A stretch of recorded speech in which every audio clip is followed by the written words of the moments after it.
मैं माँ हूं, धरती माँ, जिसका मन ईश्वर में रम जाए, फिर संसार की कोई शक्ति उसे अपने विचार बदलने पर विवश नहीं कर सकती। यही आस्था तो किसी को पर्वत से टकरा जाने की प्रेरणा देती है। जिसने स्वयं को ईश्वर के हाथों में सौंप दिया, उसे किसी का क्या भय हो सकता है। जिसने ईश्वर की प्रभुसत्ता मान ली, वो तो स्वाधीन हो जाता है, मुक्त हो जाता है। हिरण्यकशिपु ने यह देखकर कि उसका पुत्र उसे ईश्वर नहीं मानता, उसे इस आशा पर दोबारा गुरुकुल भेजा कि शायद अब प्रहलाद अपने विचार बदल दे। परंतु मैं जानती हूं कि यह नहीं हो सकता। हां, अवश्य ही मुझे यह विचार व्याकुल कर रहा है कि यदि इस बार भी प्रहलाद ने अपने उन्हीं विचारों को व्यक्त किया जिसका आधार उसका श्री विष्णु पर विश्वास है, तो हिरण्यकशिपु क्या करेगा?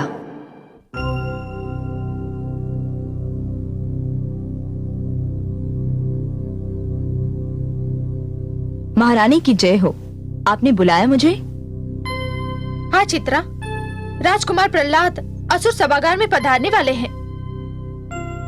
तुम राजभवन के बाहर जाकर उनकी प्रतीक्षा करो और जैसे ही उनका रथ आए मेरा संदेशा दो कि सभागार जाने से पहले मुझसे एक बार अवश्य मिल लें। जो आ गया महारानी। देखना, वह मुझसे मिले बिना सभागार न जाने पाए। महारानी के आदेश का पालन होगा।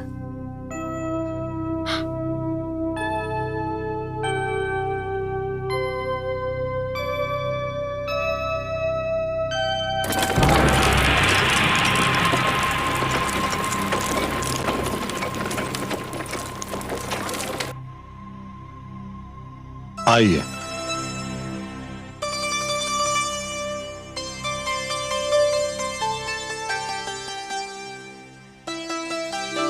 चलो सारथी। राजकुमार की जय हो। क्या बात है? राजमाता चाहती हैं कि भगवान के सभागार में जाने से पहले आप उनसे अवश्य मिल लें। गुरुजन, आप अतिथिशाला में विश्राम कीजिए, मैं माताजी से मिलकर आता हूँ।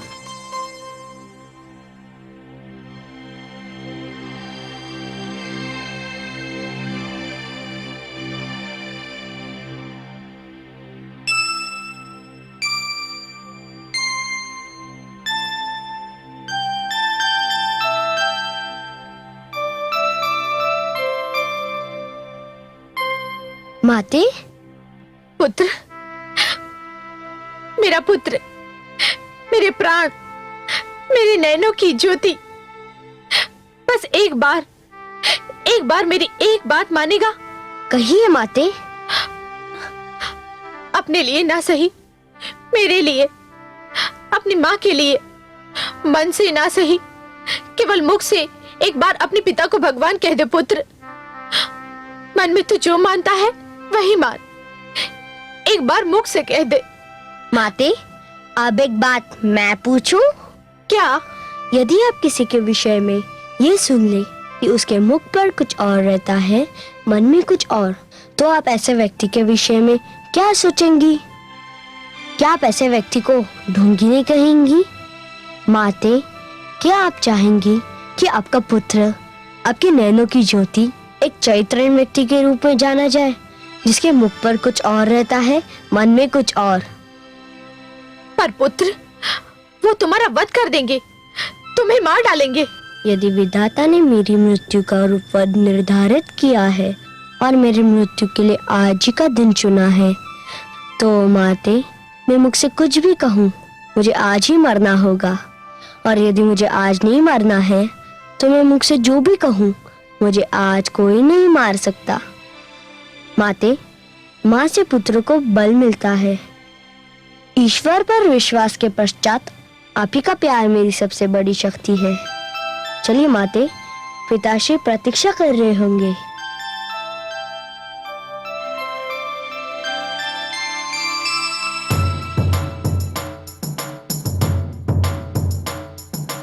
सर्वशक्तिमान भगवान हिरण्यकशिपु की जय हो। महारानी कायाधु और राजकुमार प्रहलाद उपस्थित हो रहे हैं।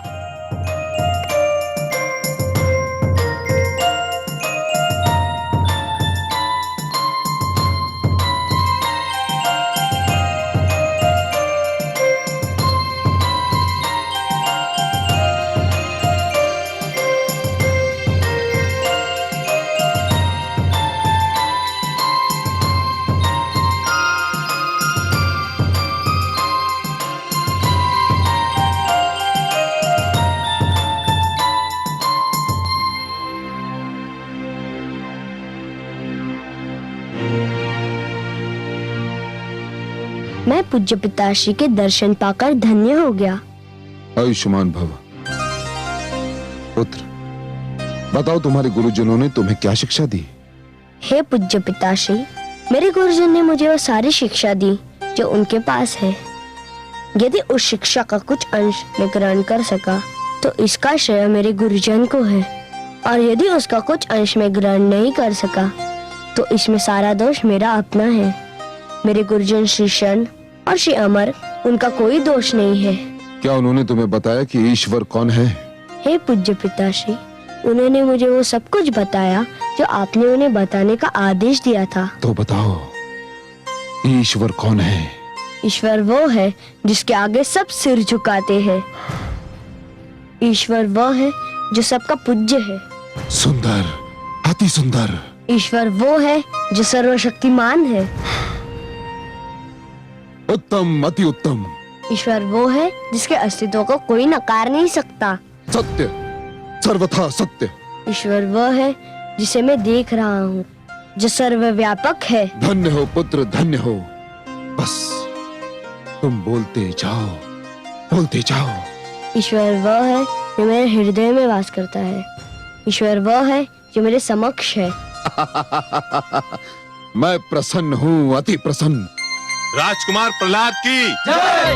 राजकुमार प्रहलाद की जय। राजकुमार प्रहलाद की जय। राजकुमार प्रहलाद की जय। राजकुमार प्रहलाद की जय। हर्षित हूं मैं, अति हर्षित। पुत्र, मेरा मन तुम्हारे सुंदर वचन सुनकर झूम उठा है। तुमने अंततः मुझे, भगवान हिरण्यकशिपु को अपना ईश्वर मान ही लिया।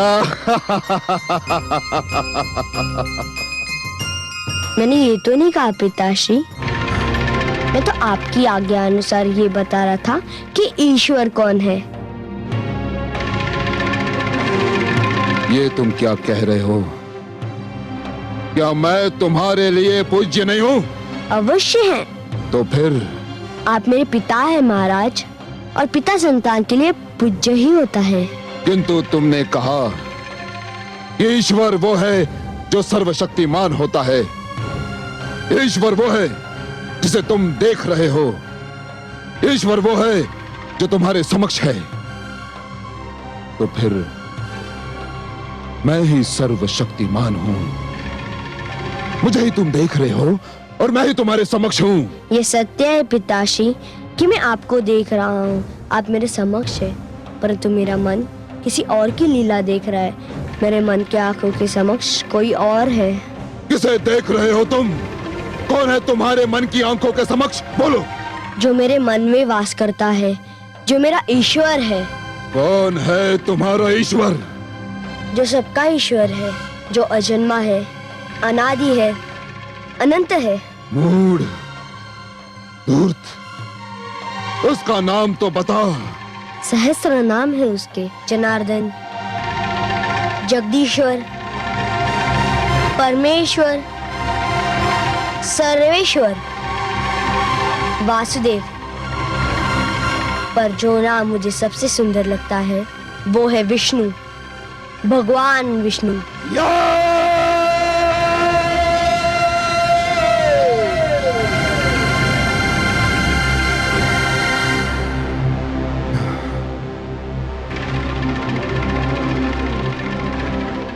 हे दुर्बुद्धि, दुर्मते, अभागे, किसने दिया तुझको ये उपदेश? किसने दिया? पिताश्री, हृदय में बसे हुए भगवान विष्णु तो जगत के उपदेशक है, परमात्मा है। उनके सिवा कौन किसी को कुछ सिखा सकता है? तो तू अपने विष्णु के सिवा किसी और को ईश्वर मानने को तैयार नहीं? हाँ नहीं पिताश्री, जिसने श्री विष्णु को ईश्वर मान लिया हो वह किसी और को ईश्वर कैसे मान सकता है? सामंतो, देखते क्या हो, बंद कर दो इस धूर्त का। नहीं महाराज, दया कीजिए इस पर, दया कीजिए। जो विष्णु को भगवान मानता हो वो किसी भी दया के योग्य नहीं है। ठीक कहा स्वर भानु ने। सामंतो, मेरे इस मूढ़ पुत्र पर खड़क के ऐसे प्रहार करो कि किसके शरीर के टुकड़े टुकड़े हो जाएं। प्रहार करो इस पर। नहीं महाराज, आपका पुत्र है प्रहलाद, अपने पुत्र को क्षमा कर दीजिए। ये मेरा पुत्र है? नहीं, ये तो विष्णु का दूत है, मेरा बैरी है, राजद्रोही है। सामंतो, वध कर दो इसका। हे आसु सामंतो, जो भगवान विष्णु मुझ में है वह तुम्हारे भीतर भी है और इन शस्त्रों में भी है। ओम नमो नारायण, ओम नमो भगवते। देखते क्या हो, वध कर दो इसका।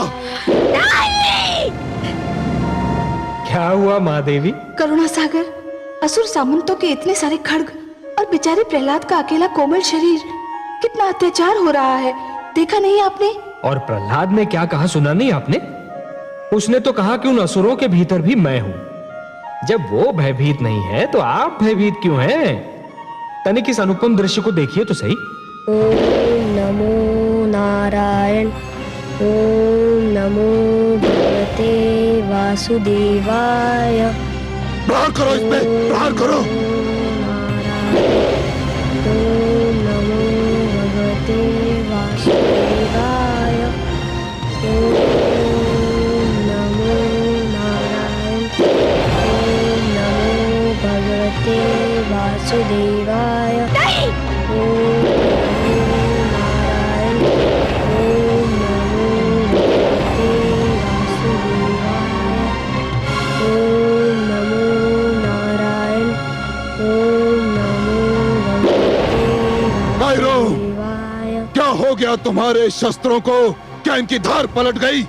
अब खड़े खड़े मेरा मुंह क्या देख रहे हो? समाप्त कर दो मेरे बैरी को, समाप्त कर दो इसे। नहीं, रुक जाइए सामंतगढ़, आपने एक बार प्रयास करके देख लिया, कुछ नहीं बिगाड़ सके मेरे पुत्र का। अब मैं तुम्हें दोबारा प्रयास नहीं करने दूंगी। महारानी, हट जाइए बीच से। मेरे और मेरे शत्रु के बीच आने का किसी को अधिकार नहीं, फिर चाहे वो मेरी पत्नी क्यों ना हो। महाराज, मैं आपकी पत्नी अवश्य हूँ, परंतु मैं प्रहलाद की माँ भी हूँ। एक माँ को अपने पुत्र की रक्षा करने का पूरा अधिकार है। मैं भी पिता हूं इसका, मैंने भी प्रेम किया था इससे, किंतु इस धूर्त ने विष्णु को अपना ईश्वर मानकर मेरे प्रेम को घृणा और क्रोध में बदल दिया। मैं इसे कदापि क्षमा नहीं कर सकता, कदापि नहीं। आप हट जाइए बीच से। आप क्षमा नहीं कर सकते क्योंकि आप पिता है इसके। मैं इसका वध नहीं देख सकती क्योंकि मैं माँ हूँ इसकी। मैंने इसे अपने गर्भ में पाला है, इसके जन्म पर प्रसव पीड़ा सही है। मैंने अपने रक्त को दूध में बदलकर इसका पेट भरा है। मैं इसकी पीड़ा पर तड़पी हूँ, इसके रोने पर रोई हूँ, इसके साथ रात रात भर जागी हूँ। आपने ये कुछ नहीं सहा महाराज, कुछ नहीं किया आपने। भला एक पिता भीतर की पीड़ा को कैसे समझ सकता है? महारानी, तो फिर आज आपको अपने पति और पुत्र में से किसी एक को चुनना होगा, किसी एक को। ऐसा मत कहिए महाराज, इतनी कड़ी परीक्षा मत लीजिए मेरी। तो फिर हट जाइए बीच से, हट जाइए। मैं तो ये भी नहीं कर सकती क्योंकि आप मेरे सुहाग हैं और प्रहलाद मेरा रक्त। मैं किसी को भी नहीं छोड़ सकती, परंतु हाँ, इतना अवश्य कह सकती हूँ कि मेरे पति की आज्ञा का पालन करो और कर दो मेरे पुत्र का वध। किंतु उससे पहले मेरे तन के टुकड़े टुकड़े कर दो मेरे तन के टुकड़े।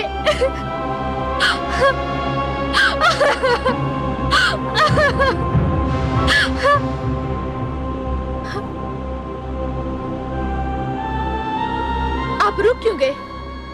कर दीजिए मेरे पुत्र का वध, अपने भगवान की आज्ञा का पालन करिए।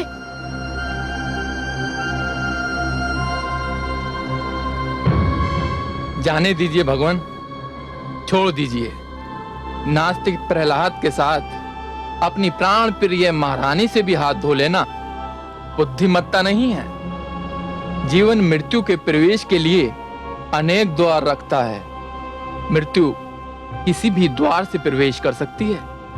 अपनी सेवा का कुछ अवसर मुझ तुच्छ सेवक को भी दीजिए। इस समय प्रहलाद को छोड़ ही दीजिए। पर ये दुर्मति मेरे राज्य में नहीं रह सकता। कैसे रह सकता है? विष्णु के दूत और भगवान हिरण्यकशिपु के पुजारी एक ही चार दीवारी में कदापि नहीं रह सकते। सामंतो, मेरे इस अभागे पुत्र को राज्य की सीमा से बाहर खदेड़ दो और घोषणा कर दो कि जो भी इसे जल देगा उसे जल प्राप्ति के सारे साधनों से वंचित कर दिया जाएगा। जो भी इसे अन्न देगा उसके अन्न भंडार फूंक दिए जाएंगे और जो भी इस बालक को अपनी छत के नीचे आश्रय देगा उसके घर का विध्वंस कर दिया जाएगा। घोषणा कर दो और ले जाओ इस दुष्ट को मेरे आंखों के सामने से। ले जाओ इसे।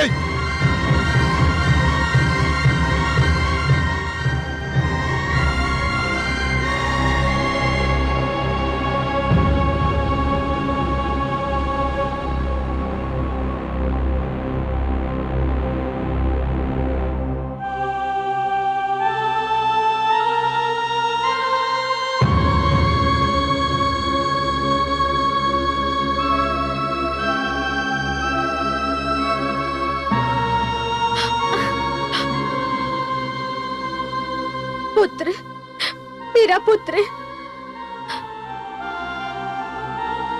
माते, तुमने मातृत्व का धर्म निभाया। संसार ऐसी माताओं को सदा याद रखेगा। मुझे तुम पर गर्व है, तुमसे प्यार है, परंतु मेरी चिंता मत करो। मेरे साथ वही होगा जो विधाता ने मेरे भाग्य में लिख दिया है। मैं अपने पिता के आदेश का पालन कर रहा हूँ, तुमसे दूर जा रहा हूँ। हो सकता है ये सब भी मेरे श्री विष्णु भगवान की इच्छा से हो रहा हो।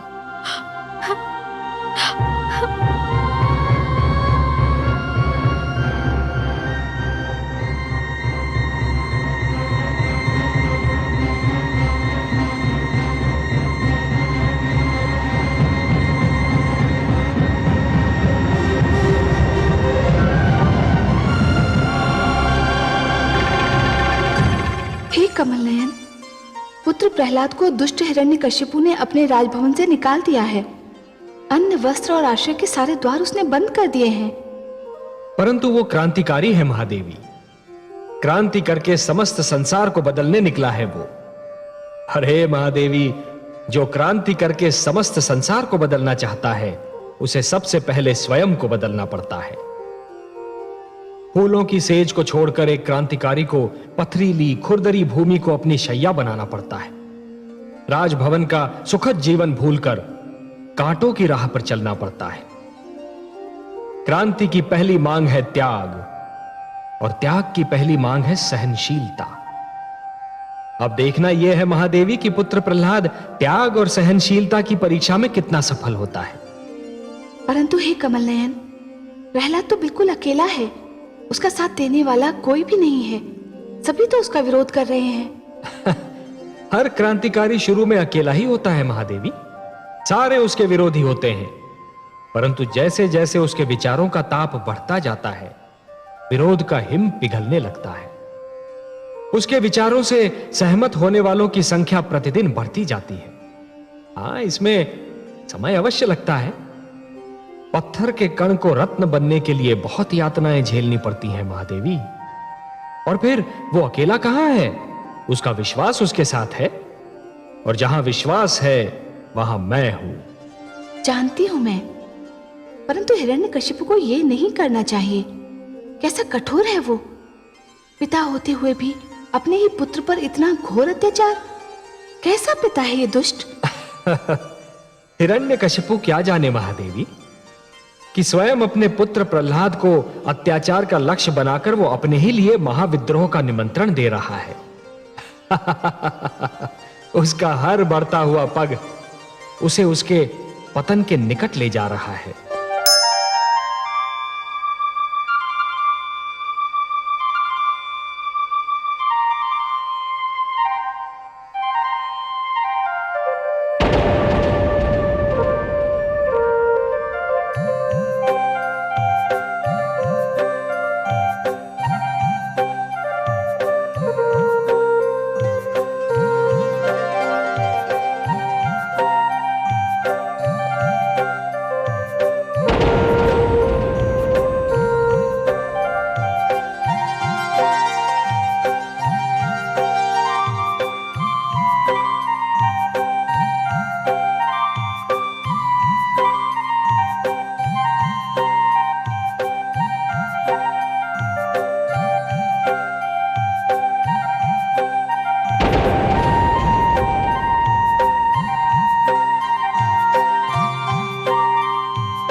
हे भगवान, ये रक्त कैसा?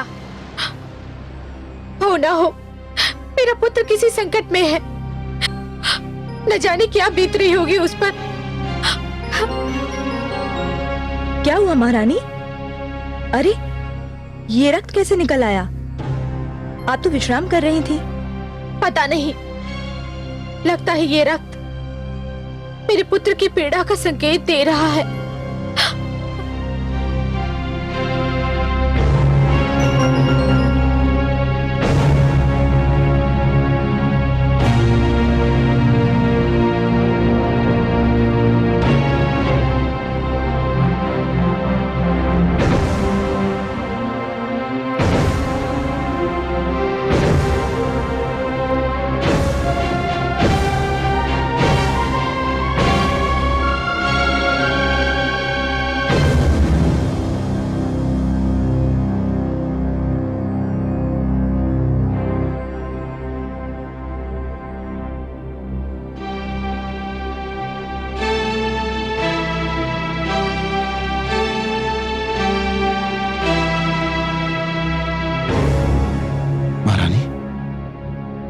ये क्या हुआ?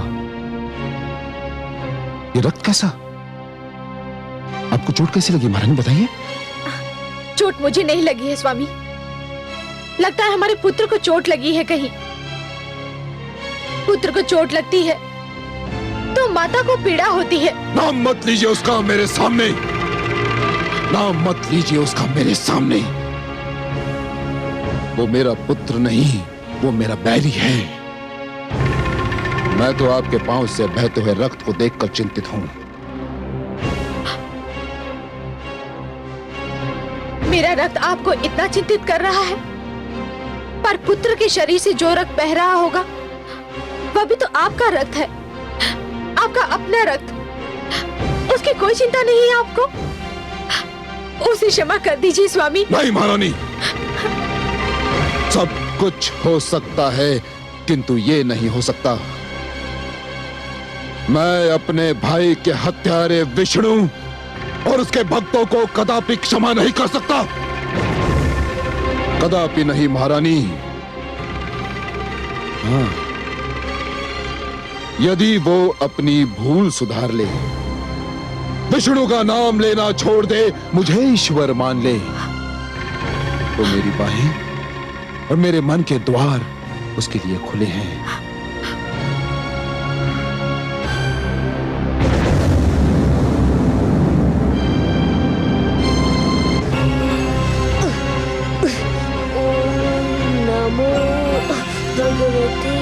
वासुदेवाय। ओम नमो भगवते वासुदेवाय। ओम नमो भगवते वासुदेवाय। ओम नमो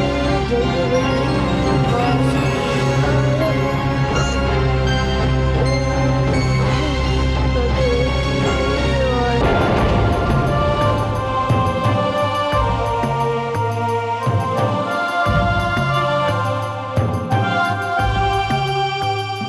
नारायण नारायण।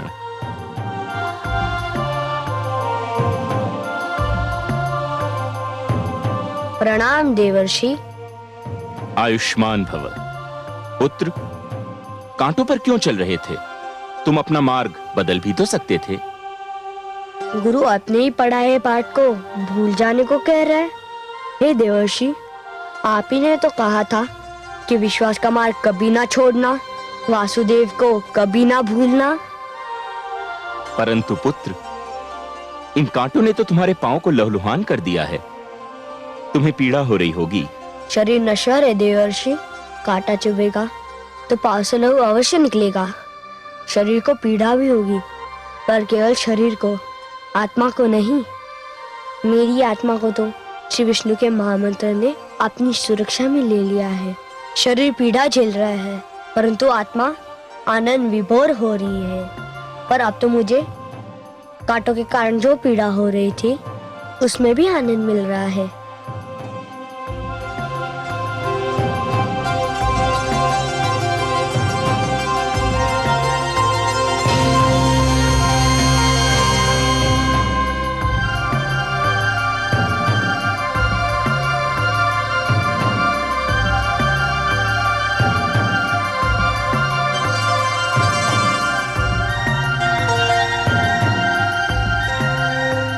यह क्या किया आपने देवर्षि? यह रक्त तो मेरा साहस बढ़ा रहा था। यह पीड़ा तो मुझे आनंद दे रही थी। धन्य हो पुत्र। आज ज्ञात हुआ कि सत्य के मार्ग की यात्रा में कुछ ऐसे क्षण भी आते हैं जब पथिक आगे निकल जाता है और मार्गदर्शक पीछे छूट जाता है। तुमने तो मुझ जैसे मार्गदर्शक को भी पीछे छोड़ दिया। मुझे केवल अकेलापन सता रहा था। आप आए तो मेरा अकेलापन दूर हो गया। मैं तो केवल एक हूं पुत्र। तुम्हारा अकेलापन दूर करने के लिए तो पूरा एक दल तैयार हो चुका है। नारायण नारायण।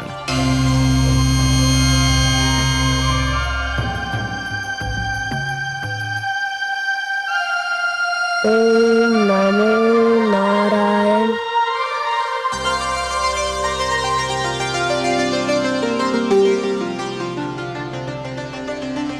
शिष्यों ठहरो।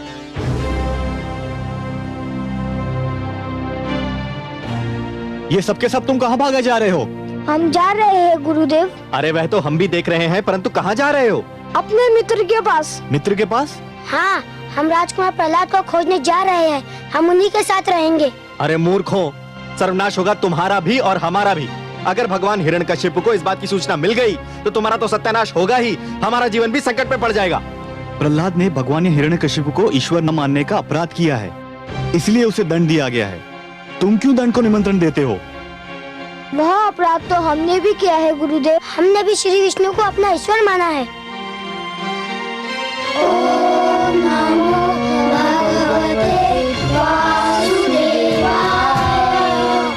ओम नमो भगवते वासुदेवाय। अरे मूर्खों, सत्यानाश हो तुम्हारा। रुक जाओ। हे भगवान, रक्षा करो हमारी। भ्राता, अब तो गए हम भी और तुम भी। सदा की भांति इस बार भी आपका वचन सत्य सिद्ध हुआ। पुत्र प्रहलाद सचमुच अकेला नहीं है। असुर गुरुकुल के समस्त विद्यार्थी उसके विचारों से सहमत दिखाई दे रहे हैं।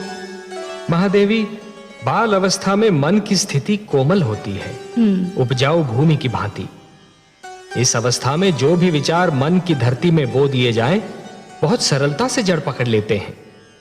उच्च विचार, उच्च आदर्श और जीवन के उच्च लक्ष्यों को बालकों के मन में बो देने के लिए बाल्यावस्था सबसे सुहानी ऋतु होती है। हाँ कमल नयन, मैंने स्वयं देखा है। पुत्र प्रहलाद ने असुर बालकों के मन में सुंदर विचारों के बीज डाले हैं और अब उनमें प्रेम की खेती लहलहा रही है। परंतु हे दया सिंधु, पुत्र प्रहलाद न जाने कब से भूखा प्यासा भटक रहा है। मुझे उसकी यह दशा देखकर बहुत दुख हो रहा है। कैसे होगा उसके पोषण का प्रबंध? हिरण्यकशिपु ने तो उस पर जीवन के सारे द्वार बंद कर दिए हैं। प्रकृति ने तो अपने द्वार बंद नहीं किए ना महादेवी। हिरण्यकशिपु ने आपके पुत्र प्रहलाद पर जितने द्वार बंद किए हैं, वो सारे द्वार प्रकृति स्वयं अपने हाथों से उसके लिए खोल देगी।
हे भगवान विष्णु, यदि आपकी यही इच्छा है कि मैं कुछ ना खाऊं, कुछ ना पीऊं, भूखा प्यासा ही रहूं, तो यही सही।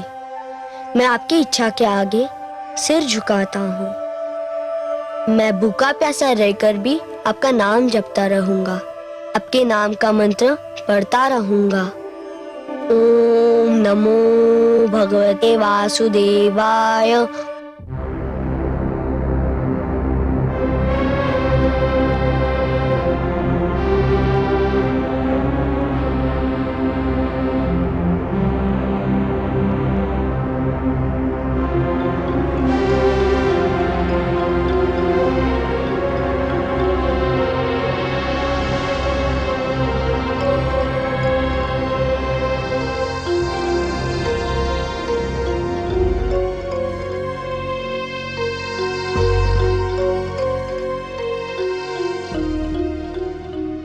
भगवान, भोजन परोसा जा चुका है।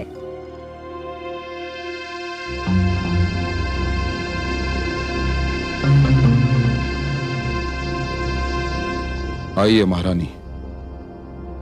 नहीं महाराज, आप भोजन कर लीजिए, मुझे इच्छा नहीं है। क्यों? जब ये ध्यान आता है कि मेरा लाल भूखा प्यासा कहीं भटक रहा होगा, अन्न के एक एक दाने और जल की एक एक बूंद को तरस रहा होगा, तो ये स्वादिष्ट व्यंजन, ये भोजन मुझे विष दिखाई देता है। सोने चांदी के ये बर्तन मुझे हलाहल के प्याले लगने लगते हैं। यदि आज वो भूखा है, प्यासा है, भटक रहा है, तो उसका उत्तरदायी वो स्वयं है। उसने अपने हाथों से अपने जीवन को नर्क बना लिया है, और यदि वो अपने हठ पर अड़ा रहा तो वो इस नर्क से निकल भी नहीं पाएगा महारानी, कभी नहीं। क्यों इतनी निर्दयता पे उतर आए हैं आप? नहीं महारानी, मैं निर्दयी नहीं हूं, नहीं हूं मैं निर्दयी। यदि आज वो अपनी हार मान ले और मुझे ईश्वर मानकर मेरे चरणों में अपना शीश नवा दे, तो मैं अपने हाथों से उसके पांव तले फूल बिछा दूं, अपने हाथों से उसे सोने का कौर खिलाऊं, अपने हाथों से थपक थपक कर अपनी गोद में सुलाऊं। हाँ महारानी, यह भगवान हिरण्यकशिपु का वचन है। चलिए भोजन ग्रहण कीजिए।